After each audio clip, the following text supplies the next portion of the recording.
Assalamualaikum warahmatullahi wabarakatuh. Hai semua, apa kabar hari ini?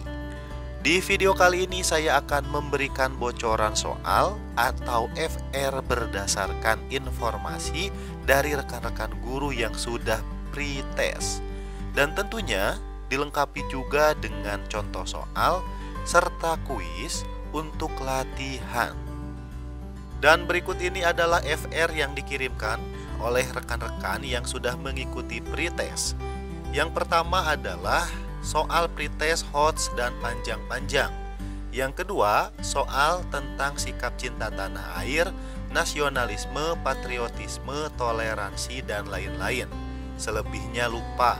Yang ketiga, soal tentang sikap wibawa, tegas, disiplin, pokoknya tentang sikap baik seorang guru itu harus bagaimana. Yang keempat, banyak banget soal tentang PTK, penelitian tindakan kelas, penerapan PTK di dalam pembelajaran seperti apa. Kelima, banyak juga soal tentang media pembelajaran dan lain-lain.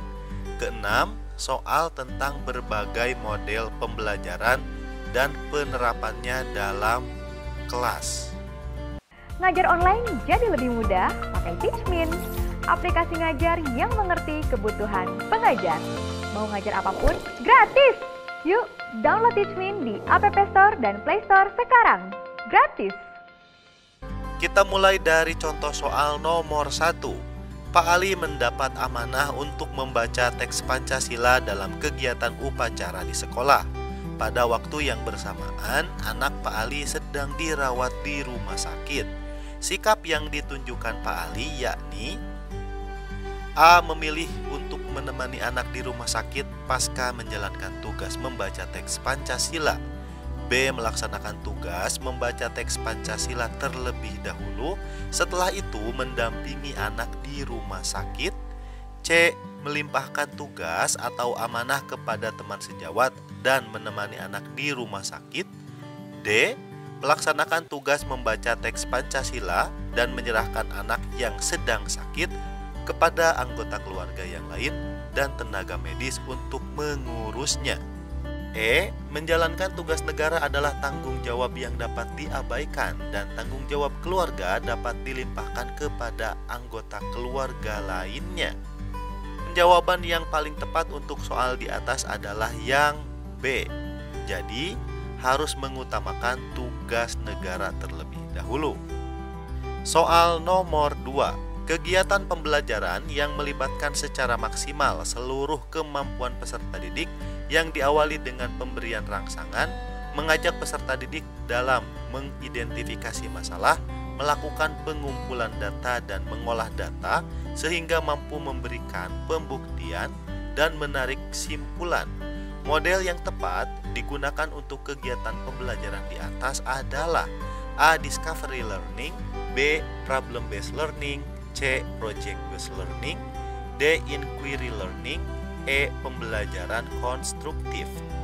Dan jawaban yang paling tepat untuk soal nomor 2 adalah yang A, yaitu Discovery learning. Soal nomor 3. Perhatikan contoh soal HOTS di bawah ini. Pemerintah Indonesia pernah menerapkan program transmigrasi terutama dari dalam Pulau Jawa keluar untuk mengatasi masalah kependudukan. Kini transmigrasi dianggap sudah tak relevan lagi. Dulu karena kita menganggap penduduk itu beban, maka yang kita pikirkan adalah transmigrasi dari Jawa keluar. Hal itu bukan lagi solusi yang efektif, kata JK di Istana Wakil Presiden Jalan Kebon Sirih, Jakarta Pusat. Berdasarkan kasus di atas, apa yang Anda lakukan untuk mengatasi masalah kependudukan tersebut? Jelaskan apa alasanmu?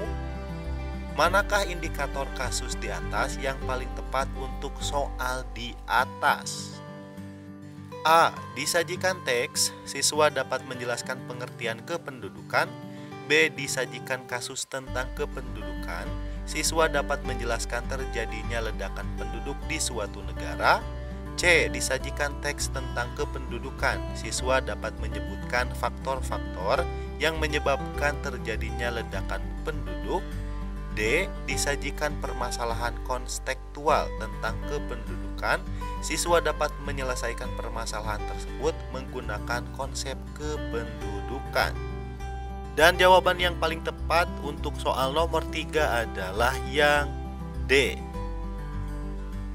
Soal nomor 4. Seorang guru perlu bersikap inklusif dan objektif terhadap peserta didik, teman sejawat, dan lingkungan sekitar dalam melaksanakan pembelajaran. Contoh berikut yang sesuai dengan pernyataan di atas adalah: A. Dia adalah seorang guru yang senantiasa berkomunikasi dengan orang tua peserta didik, terutama kalau ada permasalahan dari putra-putrinya. B. Sebagai seorang guru, dia selalu menyayangi dan memperhatikan perkembangan peserta didiknya. C. Ketika seorang guru memarahi peserta didik, ada guru lain tidak terima dan menasihati agar tidak mengulangi. D. Dia adalah seorang guru yang bangga dan menjunjung tinggi pekerjaannya dan melakukan penilaian sesuai kemampuan peserta didik. E. Seorang guru selalu melaksanakan apa yang diusulkan oleh orang tua peserta didiknya agar tercipta keharmonisan. Dan jawaban yang paling tepat untuk soal nomor 4 adalah yang D. Soal nomor 5. Penyampaian materi pelajaran dapat diseragamkan. Proses pembelajaran menjadi lebih jelas dan menarik. Proses pembelajaran menjadi lebih interaktif, efisiensi dalam waktu dan tenaga. Meningkatkan kualitas hasil belajar siswa. Media memungkinkan proses belajar dapat dilakukan di mana saja dan kapan saja. Media dapat menumbuhkan sikap positif siswa terhadap materi dan proses belajar, merubah peran guru ke arah yang lebih positif dan produktif, merupakan manfaat dari A. Manfaat media, B. Manfaat evaluasi, C. Manfaat metode, D. Manfaat model pembelajaran, E. Manfaat teori pembelajaran. Dan tentunya jawaban yang paling tepat adalah yang A. Manfaat media. Selanjutnya adalah soal kuis dari nomor 1 sampai dengan nomor 5. Waktu pengerjaan setiap soalnya adalah 1 menit. Silahkan Bapak Ibu kerjakan dan tulis jawaban di kolom komentar. Dan semoga Bapak Ibu diberikan kemudahan, kelancaran, serta diluluskan.